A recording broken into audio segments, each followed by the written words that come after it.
everyone, and a very, very warm welcome to our live session of Tapas Project Shaala. It gives me great pleasure to be hosting a panel of very, very esteemed parents.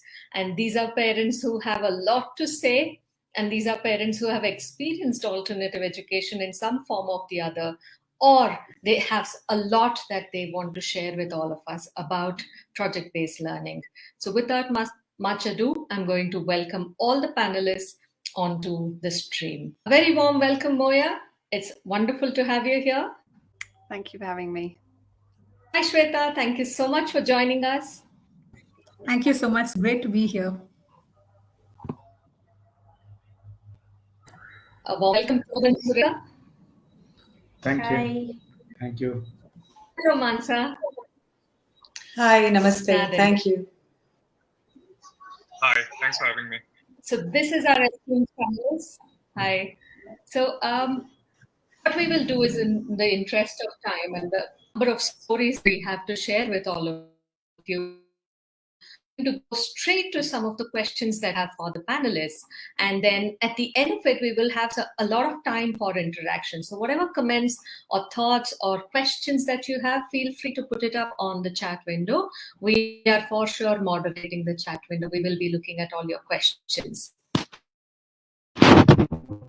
Questions to you. I know that you've been in leadership positions in many companies. So my question to you is, do you see, have been in the leadership positions, do you see that what skills required by the real world and what skills we are learning at school? Is there a mismatch? Preeti, that's a great question. This is something that I have personally identified as a professional. I've been in the media business for a good 16 odd years. And what I've realized is that what you learn, at least from what I learned back in the early 80s and predominantly the 90s, was very textbookish. A lot of information that came to us sort of remained in the textbooks. You could never really see the pragmatic sense that you can take in the real world, right? And somewhere I felt that the connection of having something very practical that you can use on a day-to-day basis was really missing. And cut to me being a parent today, what I have been noticing, so my daughter goes to an IGCSE board, and the kind of teaching that they have over there is very hands-on, right? Even though it's online. But what they are impressing upon for the child is the fact that you have to get your hands and legs dirty from a very young age. And I think that is fantastic, right? That's something that we missed. We learned, as I said, very dense syllabus, which didn't really come to use. And I'm not really getting into, where am I going to use trigonometry and where am I going to use algebra? That's obviously I'm not a part of that stream, and I'm not really getting into that, and I don't want to demean anyone. But today, I wish I would have learned what my 5-year-old is learning. For example, today, her class was being taught the word privilege.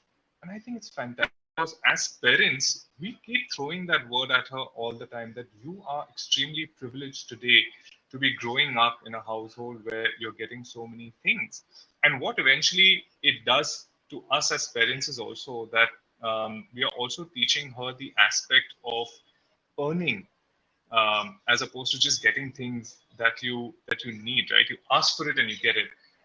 So both the school as well as myself and my wife are constantly working towards educating her in very practical sense, and I think it needs to start from the grassroots level. And as a parent, I have noticed that when you tell your child certain things, you suddenly feel that you are the leader who has to guide that child, right? It's not just the teachers, it's not just the school. It has to be a beautiful blend, a partnership between both the entities, that's the school as well as the parent. And I think they will grow up to become better leaders because they've already understood the aspect of what it's like to be in a classroom of 10, 15 children, you have to raise your hand, you have to go on mute, you have to, basic etiquettes. And that's something we were never taught. And it's just so sad, it was always the cane versus the words. And today, I think words are far more powerful. And I feel this generation of our children are going to be far better leaders because the quality of education is such, and because the kind of curriculum that they are being taught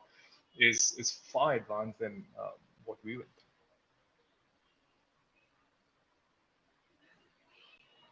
Thank you for sharing that. And you're so right. We never got to probably experience leadership when we were young. It was more about the sage on the stage where somebody else was speaking and we were really just listening, right? So you're right, Nadir. I think now children are experiencing leadership, and then that equips them for the world that's out there. And especially in a VUCA world like today, that becomes really critical. And thank you for sharing those thoughts. My next question is to you, Moya.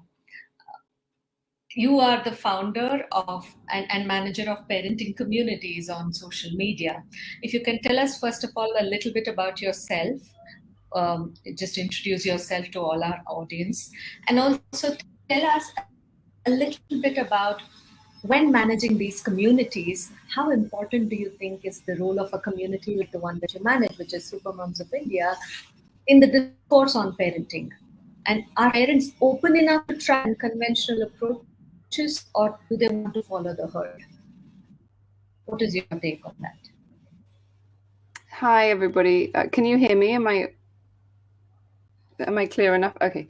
So yes, I am the founder of a community called Supermoms of India, and we have several groups throughout the country. It is a space where we chat a lot, and I think in terms of talking about parenting and education, I think it's so important to have these communities. I mean, like Supermoms and like Shweta's community, Bangalore Schools. It's a place where parents can come and ask questions and ask for advice, because right now this education is a huge topic. And the mindset of parents has really, really changed over the years, which I have seen. And when parents want to ask questions and want advice on, which curriculum to go for, which school to go to, I find that a lot of them tend to come over to communities like ours and ask fellow parents for advice. So I think that our communities are really, really valuable in that sense. I think Shweta will probably agree with me that I think in the last few years, I mean, I've seen a huge change in parents' mindsets. I mean, when I had my son, I remember a lot of parents I spoke to, it was very traditional to, either send them to the school that they went to, or send them to a prestigious school that's been around for decades. I mean, that was this kind of thing to do. But now parents are really stepping out of the box. They're asking more questions. They're wanting to learn about different philosophies, different curriculums, and parents are really willing to take that step. I mean, there's a lot of new schools that have come up in our city, and parents are really willing to take that step and try them out, which is amazing. And what I've seen, I was an admission officer for like a couple of years, and I would say 95% of the parents I spoke to all said exactly the same thing, which was, we don't want our children to have the same education as we had, which is a little bit like what Nadir just said. So they, rote learning, 65 in a class, unless you're super intelligent, you can achieve. But if you're not so, intelligent, then you struggle. And a lot of parents don't want that. And also nowadays the school fees, no matter what school you go to, school fees are pretty expensive. And so it's not just about paying for education now. I mean, parents want to pay and make sure their children are happy, right? That's the main thing. And so I think with, project-based learning, children are going to be happy because they're following their own mind. I mean, they're thinking independently, so they're automatically happy, I think. And I think parents like that.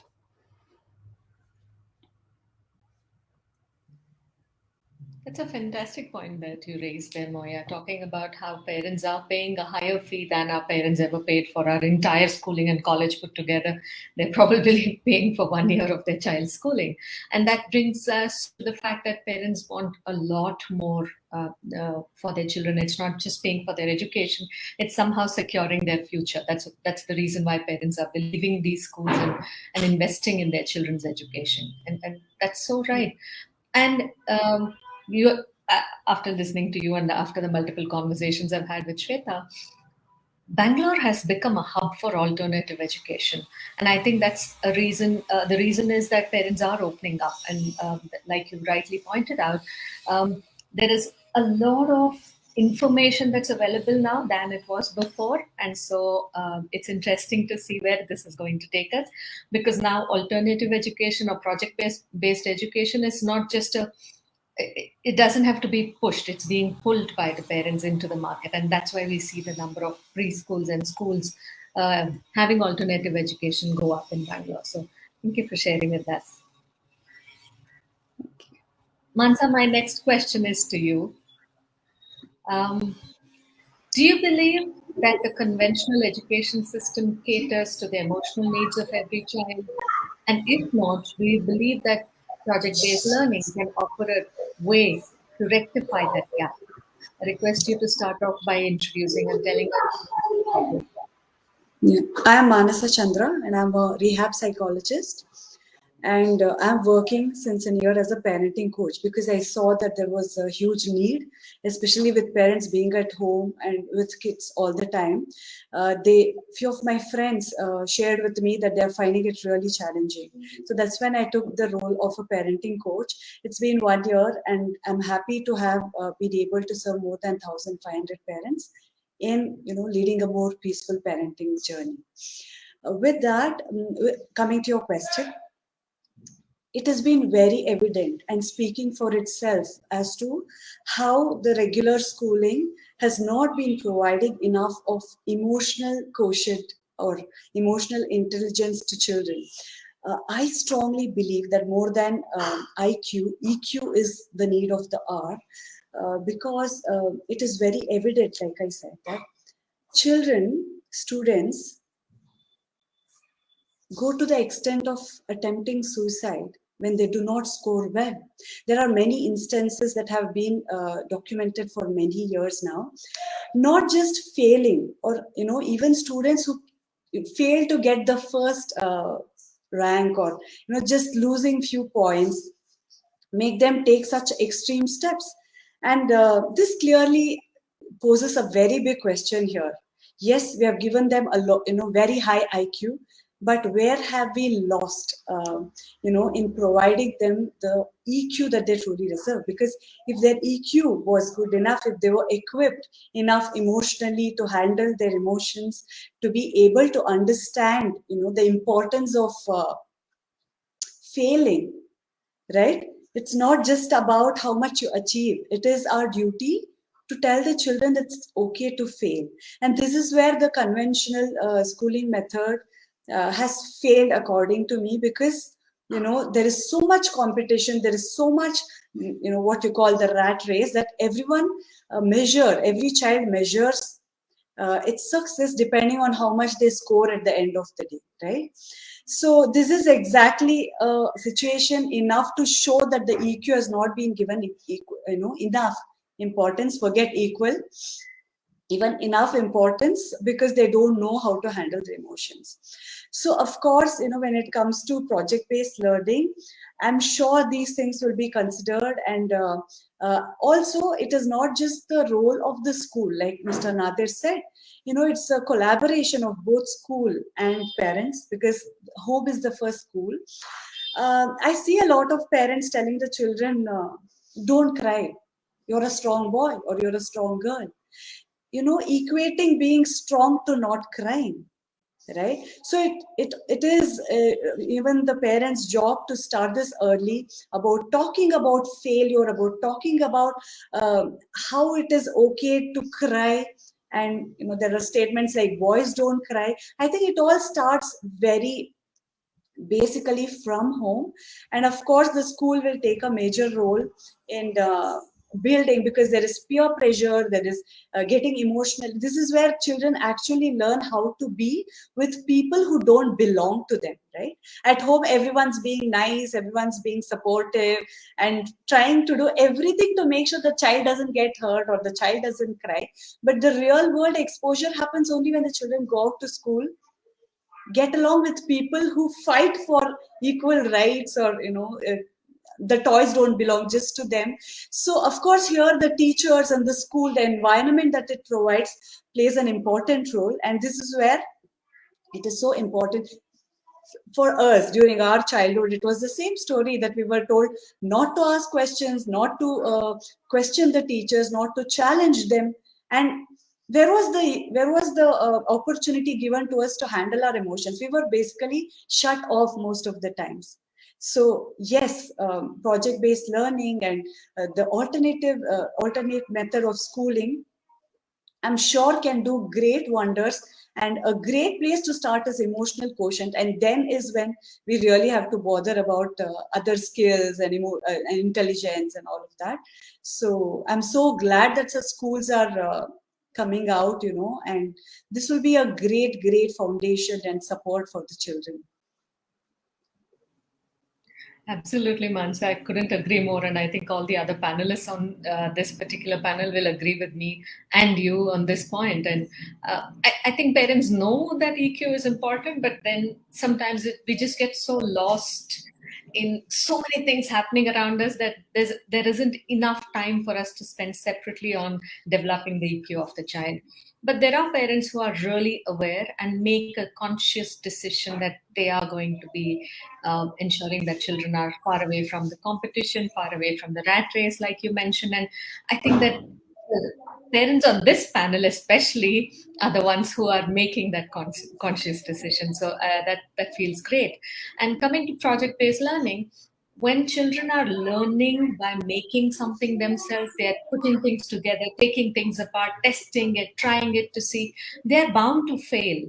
And when they fail, they know how to kind of make those changes and then get back on their feet. And that's where I believe is the beauty of project-based learning, because like you said, that builds EQ better than anything else. So thank you for sharing your thoughts. It was my pleasure, Preet. I'll be asking the next question to Pramod and Sureka. Sureka, Pramod, as parents of a child who's actively learning through project-based learning, what difference do you see in this kind of learning, which is project-based, versus the traditional kind of learning or conventional learning? I know that there are some slides that you would want me to put up. Yes. Right, just give me a second. And while the slides are brought up, I have to admit, like Moya mentioned, I was one of the parents who wanted my kid to go to the same school where I went. Better sense prevailed, and I'm very happy with the decision we made now.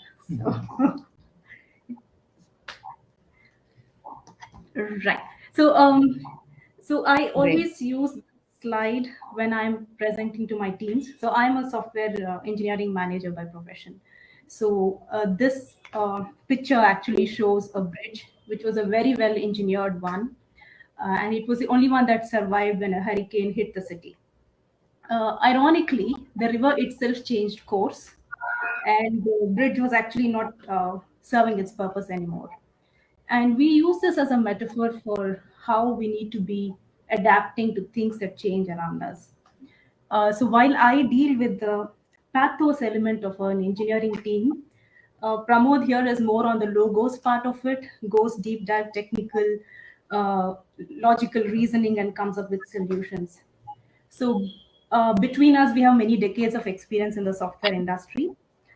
We have very different ways of approaching problems, and we respectfully agree to disagree on some things. But there is one thing that both of us, agree on, no doubt about it.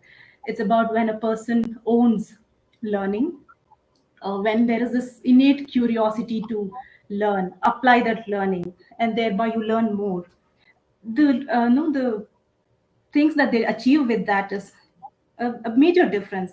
And I think that is a major difference where between a traditional subjective based learning to a project based learning. And in the next slide, Anirudh is, my son Anirudh is 6 years old, and he is actually going through these project-based learnings. So on the left, you can see that he has designed a car. This is something that he did at home over a period of 7 days. And what is interesting is when he was doing that, figuring out how to make the wheels move without the platform falling, he actually went to our library room and picked up a book. That book actually does not talk about steps to build a car, but his thought that he has to read up on something, research on that, is something that really counts.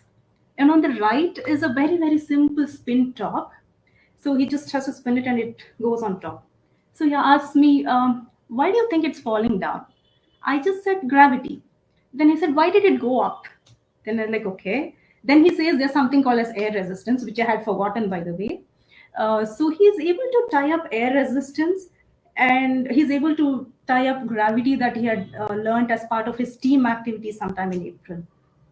And I think that is the beauty of this project-based learning, where you can tie these things all up and actually apply them as concepts. And this is something I'm very passionate about, and I can go on and on. So probably I'll let Pramod take over the other slides and share his experience. Yeah. Okay. To add on to what Surek has already stressed upon, so what we have felt, the difference between, of course, we have been brought up in the traditional silo-based education. Of course, it had its strengths and it had its output, but we are now looking at how do we get better than that? How do we get it? And of course, like every other parent, we also had a trepidation when we adopted for the project-based learning. Are you going to miss out something? Is it really an alternate, or is it going to be? So what we have found out over the course of last 9 months is it's basically you still do not miss out on what you learn from your main school, but you'll have fun along the way when you're learning things, and you also get other skills learned along. So one thing that I wanted to highlight here is that it kind of forces, when you're doing a project, you don't have a lot of close-ended questions. Typically, when you're basically doing one subject, your questions revolve around the same subject and probably be very limited in what you want to understand, not understanding holistically. Just to quote an example on one of this slide, there was this project to make a sensory spa. So the way it started was that we started discussing how to make a sensory spa or different kinds of senses. And then it ended up with how do you expect people to come to your sensory spa? How do you make prizes? How do you make tickets? So it's kind of the holistic learning with one project of not just sensory part. How do you make financial part of it? How do you market it into a video? So these are all some things which came out naturally out of it, and it was kind of helped him understand not just the part that we were learning, but also the other parts of the other skill sets which are associated with the learning asset. So if we can move on to the next slide. Yeah. So to stress upon again what we have been talking about is that when we talk about project-based learning, it's not just academic skills. I would say academic skills plus the life skills, which is something which is going to be very important with a world which is more evolving, more technologically, and less communicative and less, let's say, inward looking. Having life skills in terms of communicating, in terms of leadership. This is something I'm just putting up a picture. What we have put is an event which Anirudh had at his school called Summit of the Minds. So this was an event. Typically what happens when we use today, the teachers will set up the program, they will set up a role, okay, you will be doing this. To our surprise, this whole thing was choreographed by the students themselves.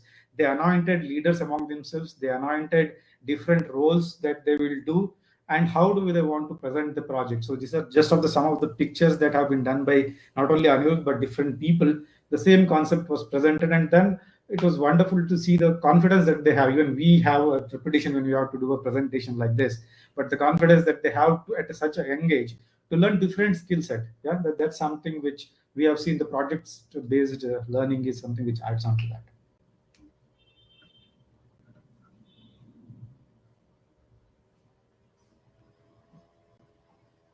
Oh, wow. There was quite a lot of information that you guys shared, and it just warms my heart that so much that Anirudh has been learning in the last 9 months, you said, and it seems fantastic. And I'm really, really happy that Anirudh is a student at Tapas. So there is a self-plugin I'm doing right now. Thank you so much for sharing that, guys. Thank you. My next question is to Shweta. Shweta, as the founder and manager of a community that connects parents as well as schools, you have the unique perspective of both sides. I mean, you're right there, you're hearing to the parents, you're listening to what the schools are doing, etc. What are some recent trends that you are observing when it comes to education and choice of schools? Please introduce yourself. Thank you so much, Preeti, and thanks to Team Tapas. I hope you can hear me. My name is Shweta Sharan. I am an education journalist. I write on education for Mint, Deccan Herald, and The Hindu. And I'm also the founder of a community called Bangalore Schools, which is a 58,000 member community on Facebook. So we have both parents and educators. We have both sides of the story, so to speak. So to answer your question, there has been a lot of change in the way parents approach education. As Moya mentioned, they are looking for something more when it comes to a school. And what I have noticed that the last couple of years have created a mind shift in parents. I think the pandemic has sort of accelerated our understanding of what education should do. I mean, a good example would be that, the exams had to be either cancelled or postponed. So exams are no longer the barometer of learning whatsoever. And as a parent who has a child who is a project-based learner, I have done a lot of lives, in the community, sort of demystifying the process of project-based learning. And such webinars and such user education initiatives really have opened the eyes of parents to project-based learning and to progressive learning methods. In fact, recently, there have been a lot of inquiries about progressive schools and alternative schools. So initially, people would ask for alternative schools. I, sort of told them that I think the term alternative should be changed to progressive, because I think these schools should be part of mainstream conversations. It's not the exception. It is something that, it is how education should be. So a lot of parents have been messaging me, asking me about progressive schools. So I would typically tell them, go and find out more about the school, find out what they do. And I have definitely seen a lot of parents are very interested in this form of education. Maybe 6-7 years ago, it would be a question like, I am interested in an alternative school, but what if I want to shift my child back to the mainstream in 7th or 8th? So now in 2021, it is, I am interested in this alternative school. Please connect me to parents. I don't want any other suggestions. I really like what they are doing. Please connect me to the parents. So the conversations have mostly changed. And we have a lot of parents whose children go to traditional mainstream schools who come to me and say, I feel that she is not thriving there somehow. I feel that she's just another child in the class. The school doesn't know what her interests are or what what her capabilities are. So she is lost in the crowd, and I'm really interested in something different. So definitely there has been a shift in terms of what parents want. I can say this for a fact because the last couple of years have also changed a lot. I know that before COVID, parents were really against technology in any form. They would not want online classes in any sense whatsoever. And now everyone has sort of adapted to it. So I personally am not a huge fan of online learning, even though I'm a huge believer in edtech. But because my daughter doesn't, being a project-based learner, she likes hands-on tactile learning. She's not a child who likes online classes that much, and she likes interacting with other children.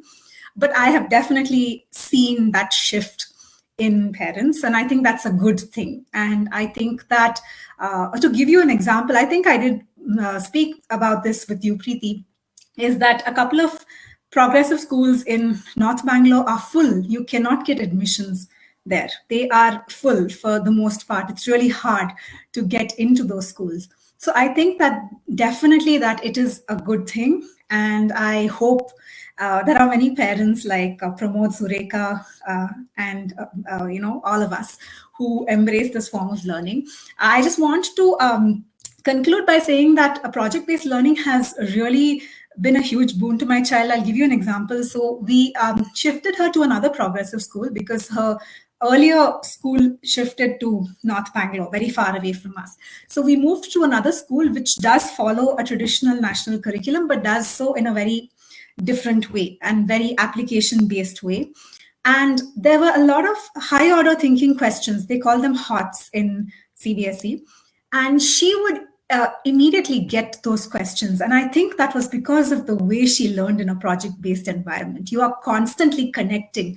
You're constantly connecting so many things together. So, she was able to immediately give those answers.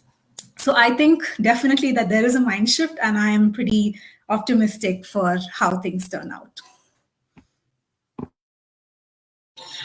Thank you for sharing that, Shweta. I think that was really insightful.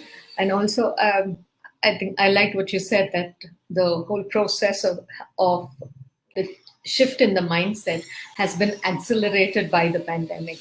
I really love that, because I think suddenly now parents have witnessed how children learn, because they were sitting right next to them while they were learning. So there's a lot more conscious thought that goes into how children are learning. And because now that consciousness has come, there is the openness to explore something new. So you're right in saying that it kind of accelerated. I think it was what demonetization did to digital wallets that the pandemic has done to online and tech-based companies, right? So I do see that change having a very lasting impact on education itself going forward. There are some questions that I'd like to ask the whole panel, and then I will call upon each of you. If you have something to say, you can definitely raise your hand and I will call upon you.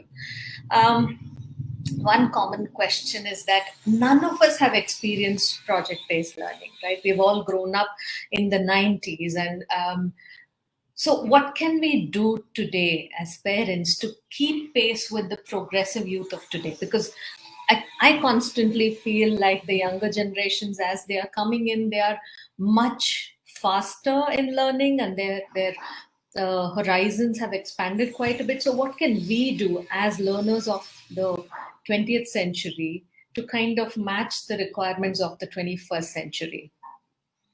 Nadir, can we start with you? So I've been very privileged in terms of meeting very interesting parents, just like this panel over here. You get exposed to so many new thoughts and new ideologies and philosophies. So I produce and host a podcast called Pops in a Pod. We have a conversation on parenting, kids, of course, and relationships as well. And we've produced about 106 odd episodes, and every episode that we get a guest on, there's something new to learn.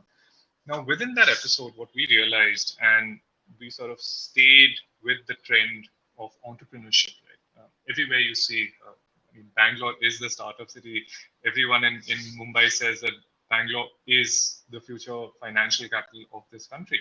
I know so many people who are actually shifting traditional fourth, fifth generation families who've now just upped and left and gone to Bangalore to settle down. And it's just phenomenal, right?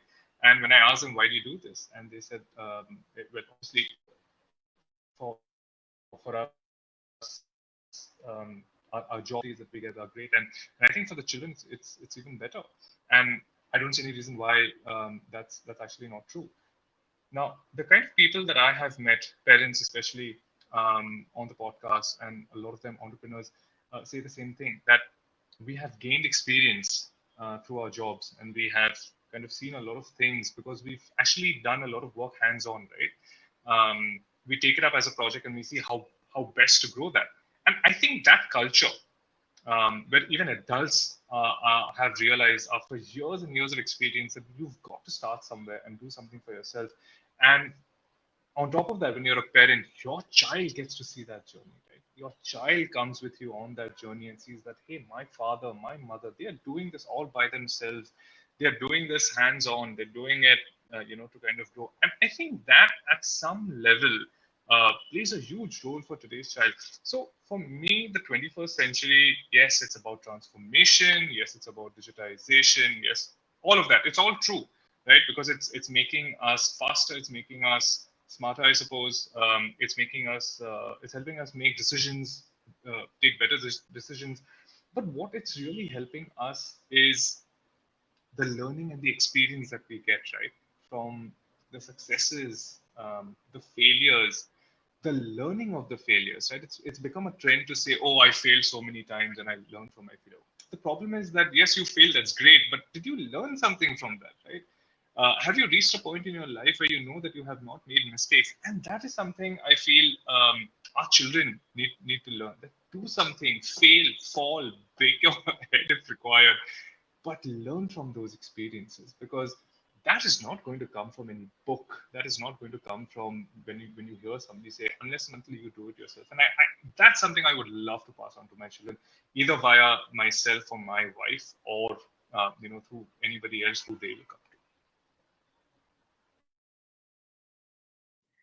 Thank you, Nadir, for sharing that. And I think absolutely we will be the role models for our children. Moya, if you'd like to come in.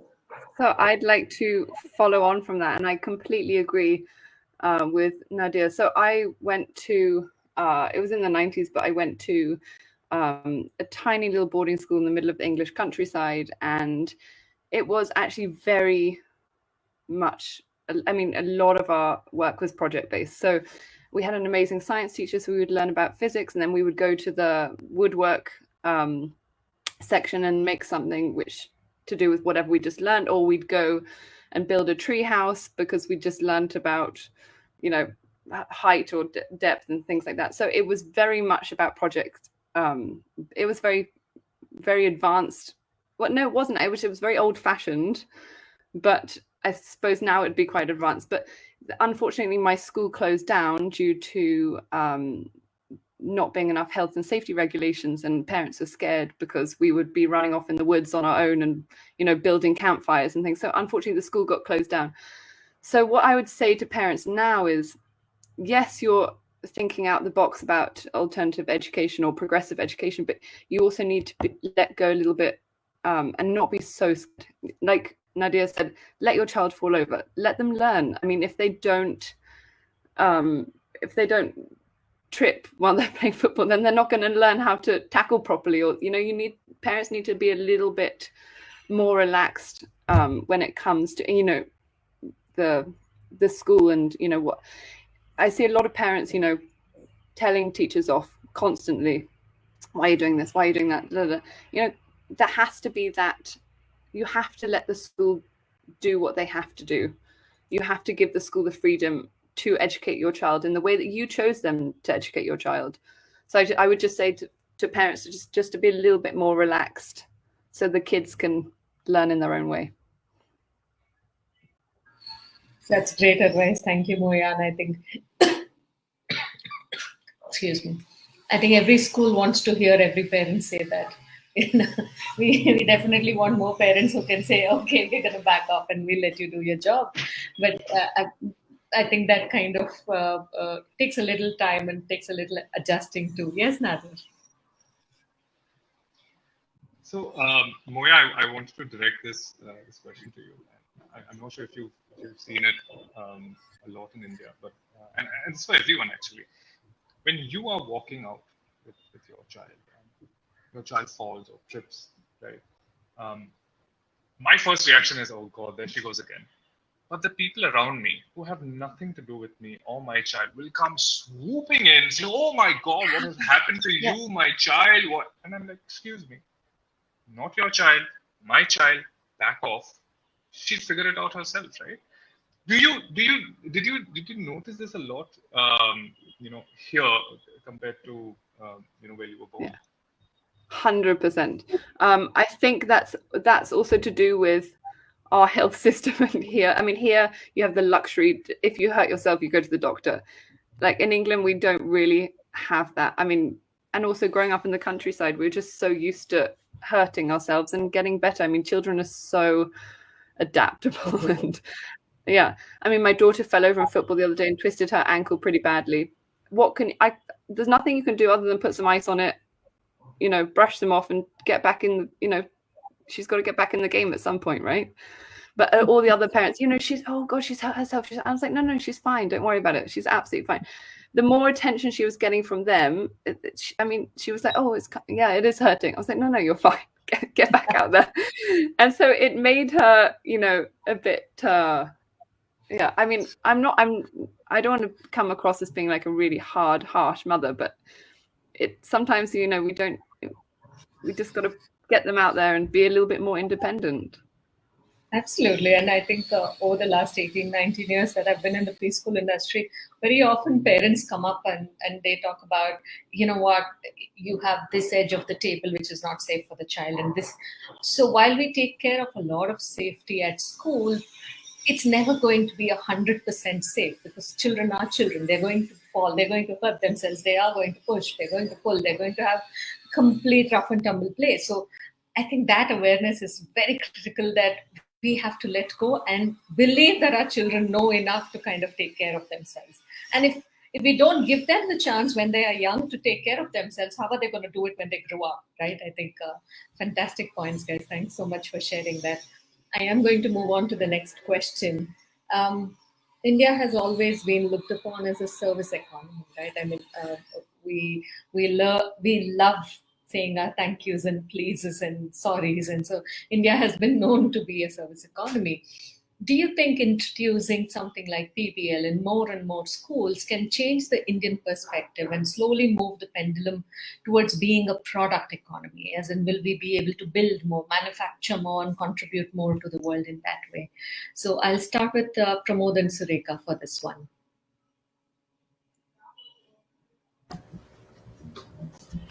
Yeah, I think we definitely believe that, because typically what happened was when we were growing up, the education was more of a knowledge-based economy. So then the service is, I mean, you had to have a certain amount of knowledge. You had basically predominantly two professions, I would put it. I mean, of course, no disrespect to all the people over here. The aim thing which education was, either you have become an engineer or a doctor.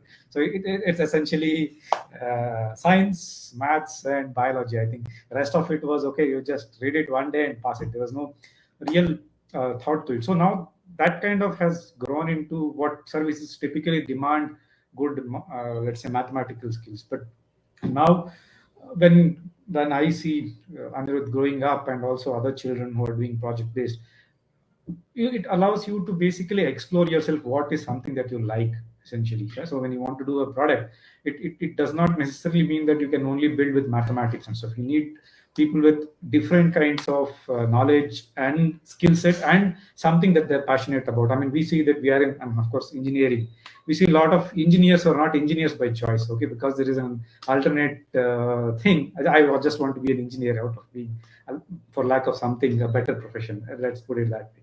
Okay, so in that case, I think definitely by this is something, when you're doing projects, you kind of can find your passion. What do you like? So when you're doing something, maybe you like something about arts, maybe a drawing kind of stuff, and essentially all these things are something which play a role when you want to move towards the product setup. You need people with diverse. We talk about diversity a lot, but diversity in terms not just of people, but also in terms of knowledge, skill set, eventually is what probably helps us to move towards a product based. And as I touched upon, one of the key essence is basically rational based thinking. I mean, as some of panelists pointed out, we were never, let's say, not asked actively to ask questions about it, why something works.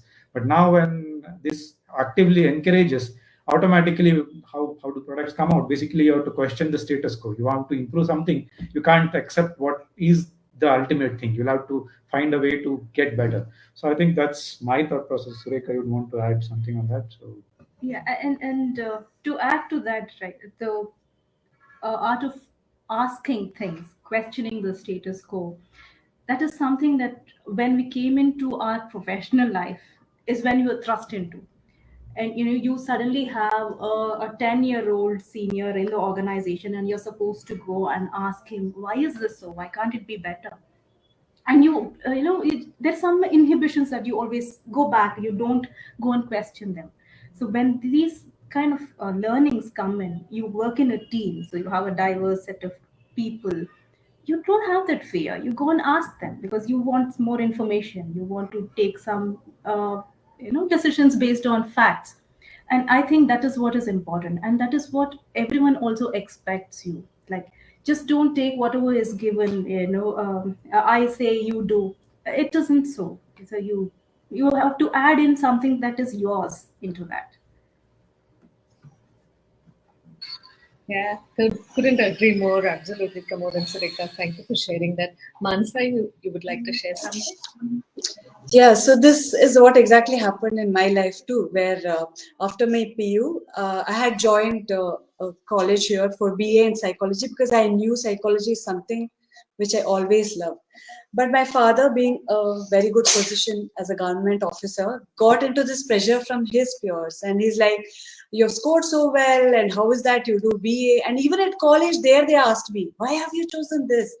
So, there was so much pressure on me from my dad and everyone in the family. They're like, you do whatever you want later, but do engineering for, whatever reasons, to show that you're intelligent, or for especially then because IT was in boom, right?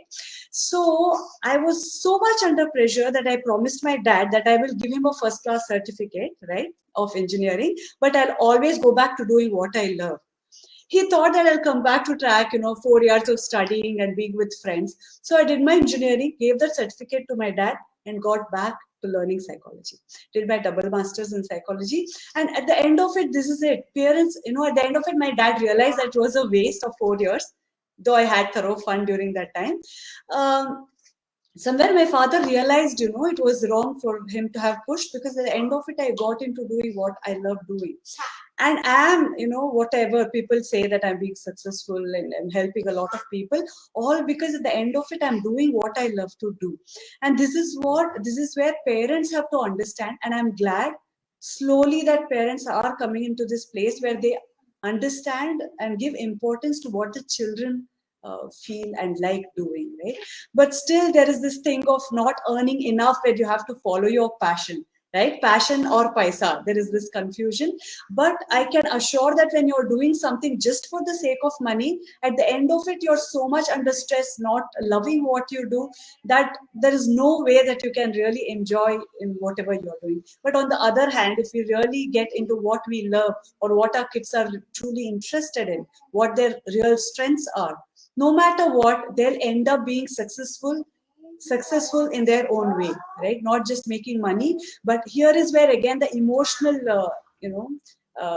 place comes, where they have to be happy doing what they love. Yes, Mr. Nadir. Yes, Nadir, please go ahead. Thank you, Mansa, for sharing that. So, Mansa, there are two things that I want to add over here. One is, I think all of us at some point in our lives have fallen into this trap of the Hindi saying "log kya kahenge," right? Which I think each and everyone must have experienced. That what will the society say if you do X, Y, Z?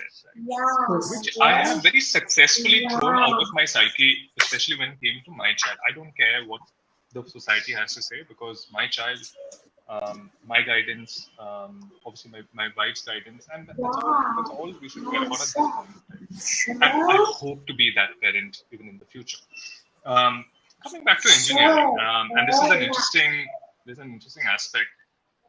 In my 16 years of being in the creative field, right? So I've been in television. I've worked in an agency, podcast, so that's content creative, a lot of thinking. With every brand or company that I've associated myself, I will always find at least 5 people who have actually done their engineering but are becoming creative directors or creative heads, right? And I used to get very annoyed with that. I said, yeah, you've spent 5 years doing mechanical engineering or auto engineering or whatever engineering, and then you leave all of that lock, stock, barrel, and then you get into the creative field. Why is that? And I just, in my mind, it was always that, oh, they must have failed so miserably at it that they just chose creativity, because you don't need any qualifications for creativity, right? But it took me a lot of years of unlearning to realize that that was always passion right from the beginning. Right? They fell in the trap of "log kya kahenge."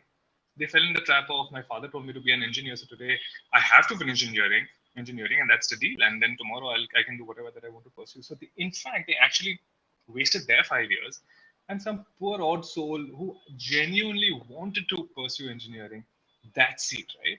And it's just so sad, because by the end of it, there are so many unhappy people in that entire journey because of that one bad decision.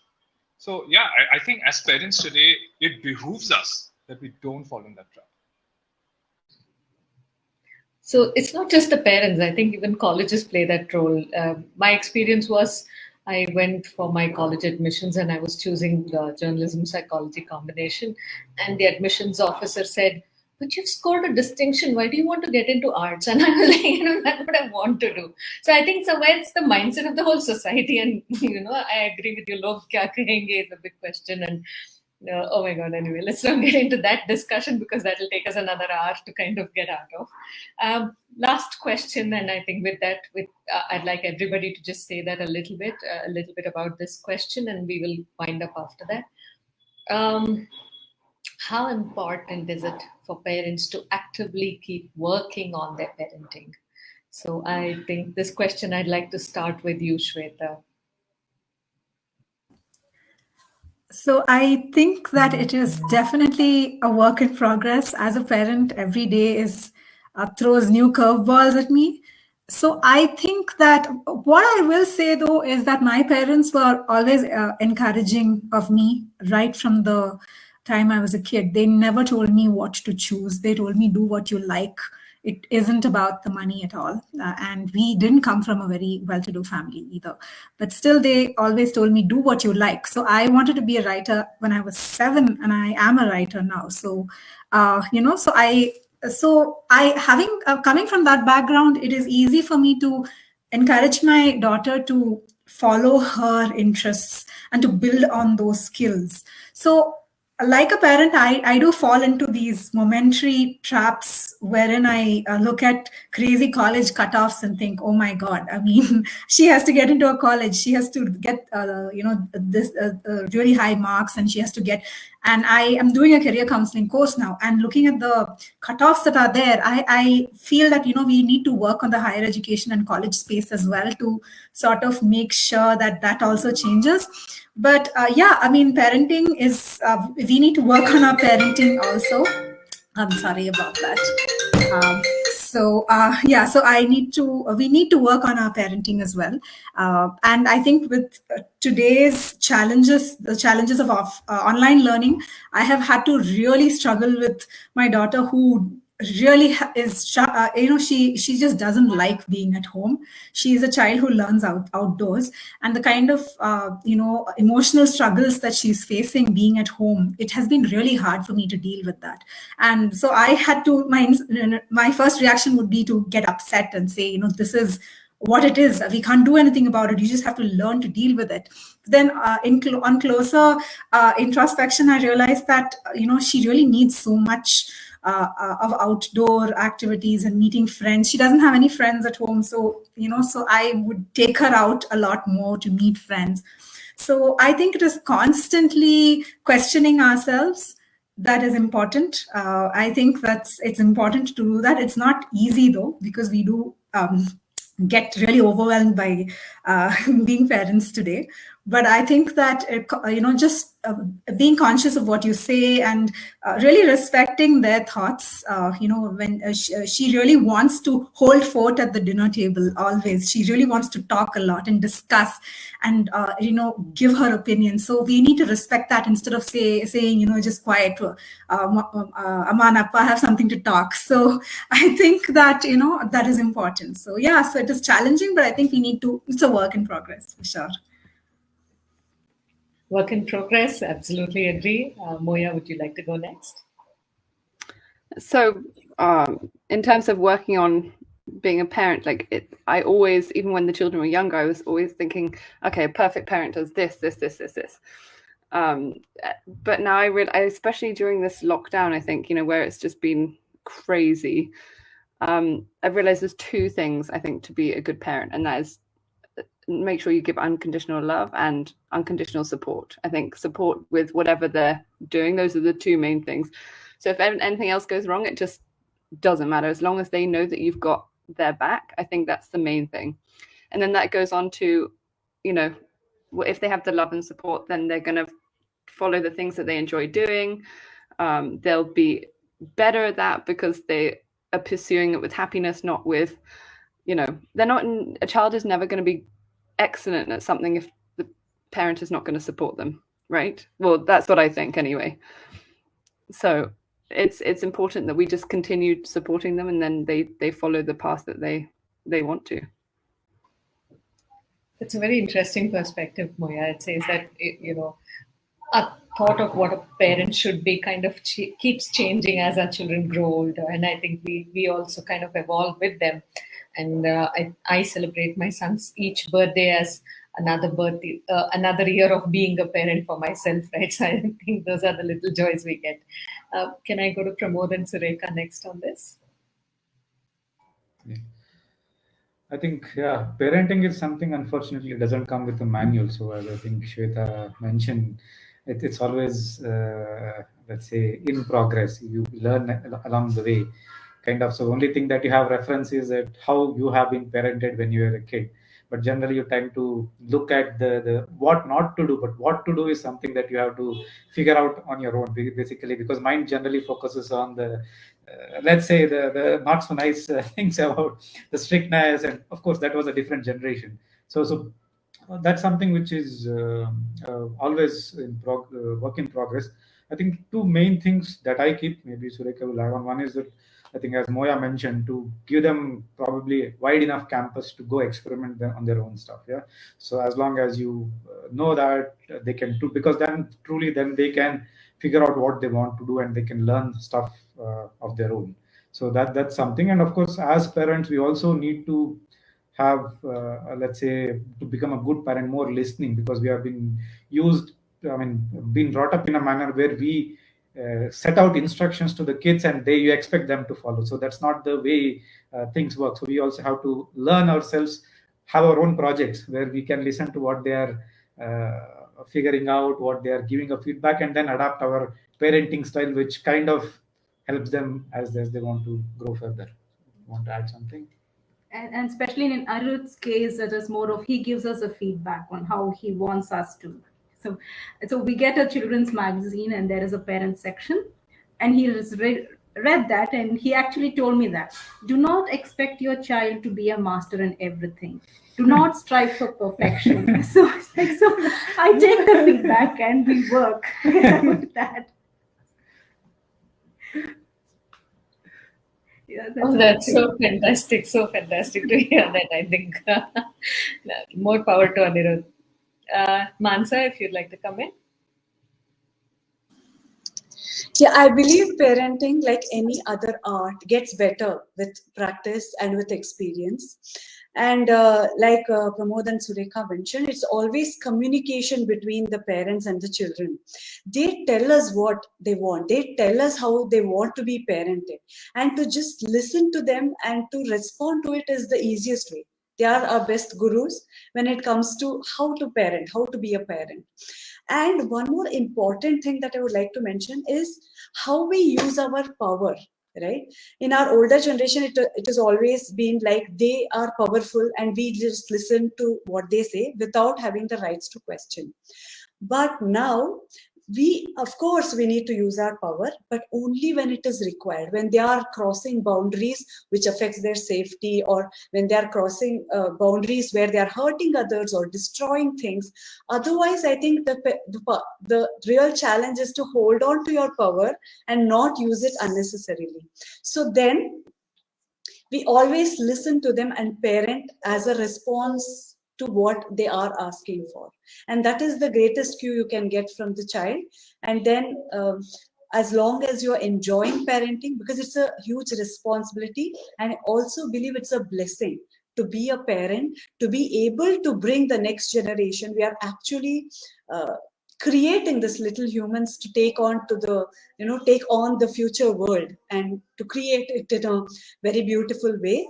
So giving them the chance and the power to guide us through the parenting journey so that we enjoy being a parent, and also use our best to nurture them in the way that they want, will be a real good way to look at it, I feel. Super, Mansa. I see that your son's giving you the cues from next year. They both are here. Oh, hello. Hi. Nice to have them on this panel. So two things that I took away that I really loved. One is that hold back the power. You might feel like you have the power, but hold it back, and to listen to their cues and respond to the cues. So beautiful thoughts. Thank you, Mansa. Nadir? I think the risk and joy of being a part of a panel with such like-minded thoughts is that I will only be able to echo what each and every one of them have said. But if I had to add just one thing through my experience is that as a parent, I don't think there is any formula. I don't think there is a special recipe or a secret sauce, right? That, oh, if you add that, and that's what's going to make you, the best parent in the world. I don't. There is no such thing. So let's set that aside. What you can do if you think you can become a better parent is obviously bring in your personality traits. And that's what can make you different, because I can't tell anybody how to parent their child, or say, oh, your child is doing this, at least rein him or her in. It's not my problem, and it's not my business, to be honest. But what I really have learned in the 5 years of being a parent is the fact that I have to stay relevant today, right?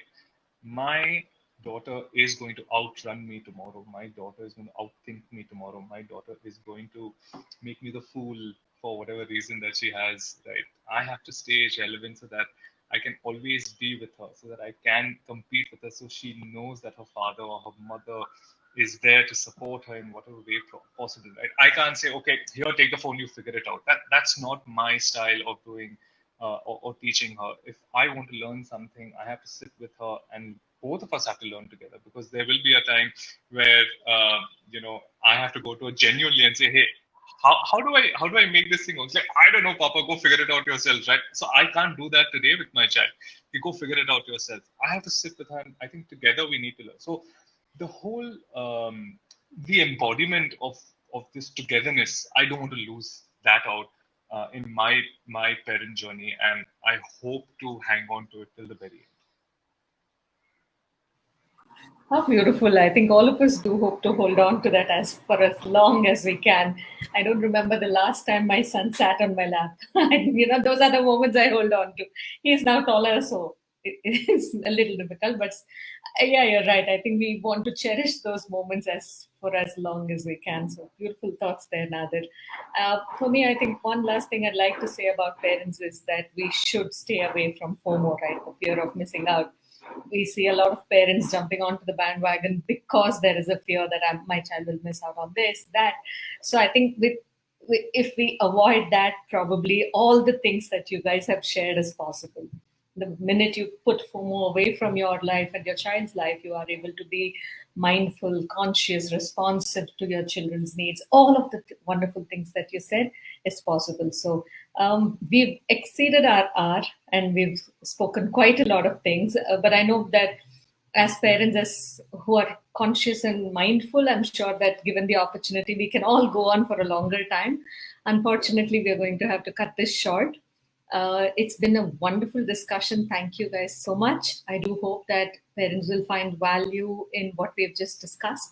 And if they would like to reach out to all of you, if you can leave your social media handles as comments on this video, that'll be fantastic. But after the video, of course, you can go to the Tapas page and look for this video and leave your social media handles. So if anybody is interested to get in touch with you, they could. So thank you guys once again so much. It's a Monday evening, and I think we've had a good long discussion on Monday evening. I know how tough it can be. You made time for us. So thank you very much once again. So have a great day and happy parenting. Thank you. Thank you so much, everyone. Thank you. Thank you. It was so good to see you all. A lovely panel, Preeti. Thank you. Thank you, Preeti. It was amazing. Bye.